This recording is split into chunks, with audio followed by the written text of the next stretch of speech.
How can the e-learning center at Humber College improve student support? And our definition of student has been faculty and students. So faculty are actually students for the center because they're learning how to do online learning as well, and for students. And how can that be improved for Humber College? Let's begin by looking at the strengths, weaknesses, opportunities, and threats. And we've looked at this material through the presentation so far, but let's organize them into these four categories, or these four groups. So let's begin with strengths. A key strength is the organization supports e-learning by actually creating the e-learning center. Sounds kind of obvious, but it really is an important point. The director of the center told us that support for e-learning up to 3 years ago was a fairly hodgepodge mix of things spread across the campus. When the college decided to create the e-learning center and pull that all together, it was really sending a message that the e-learning is important. So we think that's a key strength of the organization, and it has that support of the college. And secondly, e-learning supports both faculty and students. So it's not only faculty who are delivering in the classroom or in the online classroom, but it's also students who are in those online classrooms as well. And that's an important combination. So for students, what are the strengths? The operation is open 7 days a week. Critical for students. They're always working. They have great staff who work with students online and face-to-face. Response times are quick. Students get the answers that they need.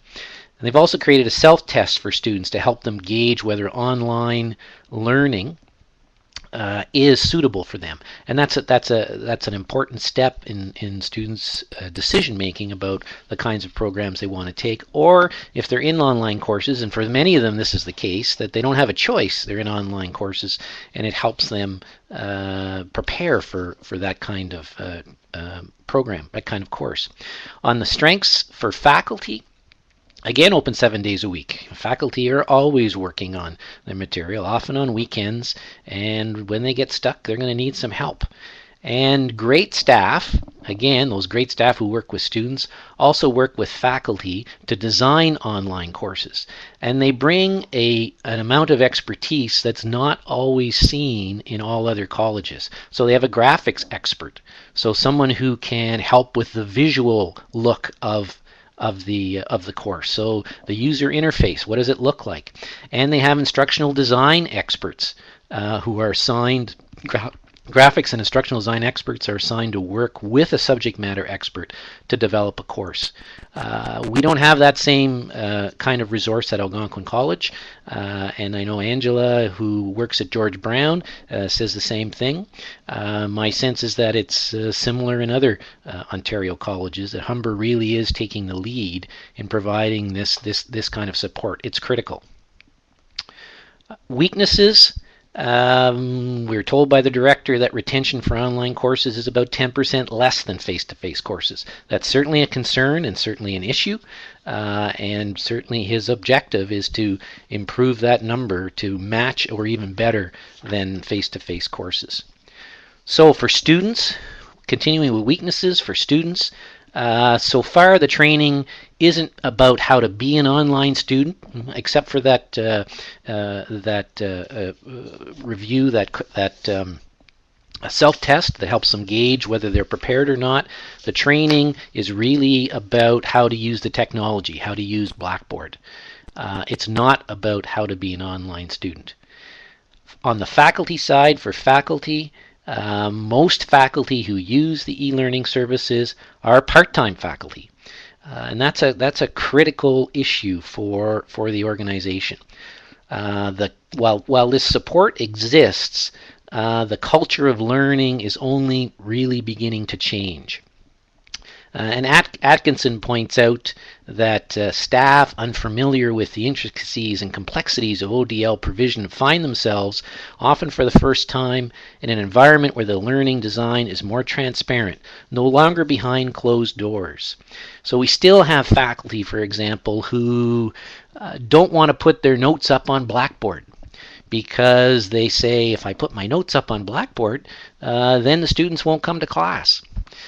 They haven't reached the point where they are thinking about why are they not coming to class? Simply because I'm putting, if I put my notes up, they're not going to come.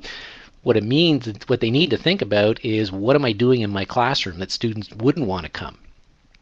And that's a big step for many. They have behind, as Atkinson says, they've been behind closed doors. No one's really monitoring and watching what they're doing. You throw that class open to an online environment where everyone has access, then everyone's going to see what you're doing. And that makes some people nervous, many people nervous. And they need to see, as we'll see later on in some of our recommendations, they need to get help to make that course better and more transparent. So what opportunities are available?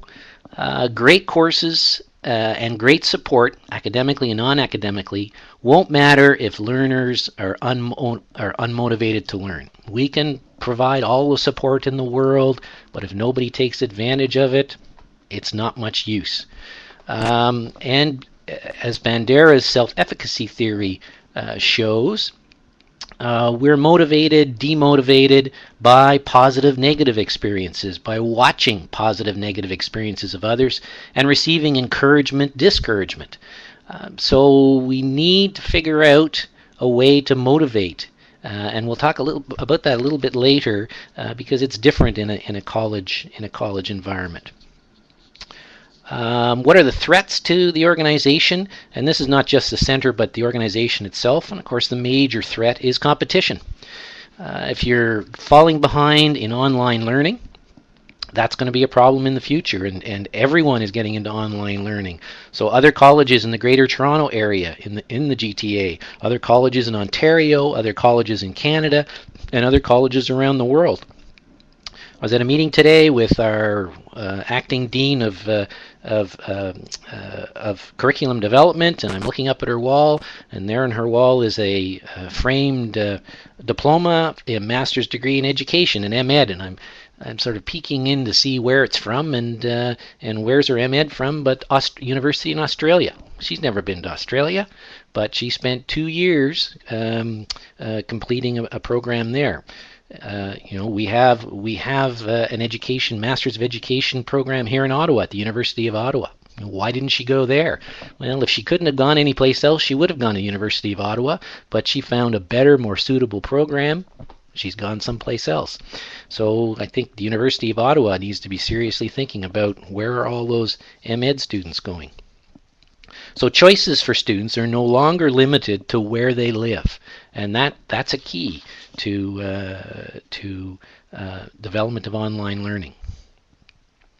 So what kind of strategies can be implemented to improve student and faculty support? The center provides excellent support. Everything that we have seen shows that this organization is a real gem. And it's a leader in Ontario colleges. But as we said earlier, users must be motivated. They must see the value in the support to use the center's services. So students must see the support will help them learn better, and faculty must see that the support will help their learners learn better. So that can happen in a couple of ways. Leadership could force faculty to use the support, but force doesn't work in colleges. Good leaders motivate faculty to improve their courses, and improved courses will improve learning for students. But the culture of a college is not forcing people, and that's part of the reason that there's been some resistance by full-time faculty to, I think, some of the resources that Humber offers, because the real introduction, that hodgepodge time that the director talked about, was really a time when the colleges were clumsily introducing online courses because others were, because it was a good business model. And for many faculty, they still have the idea that this is being done not for good teaching reasons, but for good business reasons. And that's what continues to cause some of the resistance. And they need to see that online learning done properly can be as effective or better than face-to-face learning, and the two can work together. So one of the ways to do that is to improve existing courses. We see that the center has resources for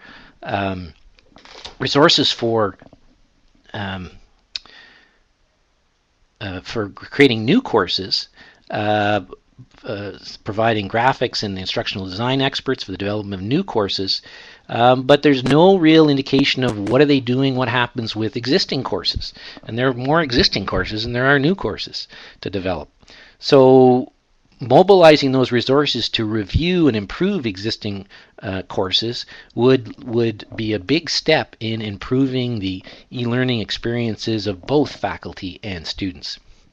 So what we're suggesting is working with deans and chairs that a few courses be selected as a pilot. We realize that the budget of the center would not take reviewing every course right now, but working with deans and chairs, select courses taught by faculty who would be interested and are looking for improvements, and go through a review, working with the designers, graphics experts, and as those courses improve, share that, and those experiences of those faculty, as we mentioned earlier, as others see that positive experience, they'll come looking for help. Those faculty who aren't using the center will take notice. So the graphics experts and the instructional designers, design experts review the course with the teacher, who's a subject matter expert, as a team. And we also suggest using Lauriard's 7-point list of contextual factors that affect the quality of learning when using technology to gauge student success, to also measure the effect of the course. And that would be the beginning of taking a more holistic approach to what the needs are of students. So the needs and issues facing online students, such as isolation, self-direction, online study skills, motivation, online and social learning skills, and balancing demands on online learning. Learner supports need to be specific to the online students and more than just assistance with technology. You don't stop teaching them how to use Blackboard, but that's not enough. Now, can we accomplish all of that in one move? No, but we suggest that you begin with course reviews, while the course, as part of the course review done by a graphics expert, done by the instructional designer, you also review the course against Lauriard's 7 contextual factors that affect learning, and that can help get a sense of, are we providing the support that students need? So those 7 factors include student preparation for studying from new material. Why do students understand why they are looking at certain content in courses? How does the course they're doing fit with other courses?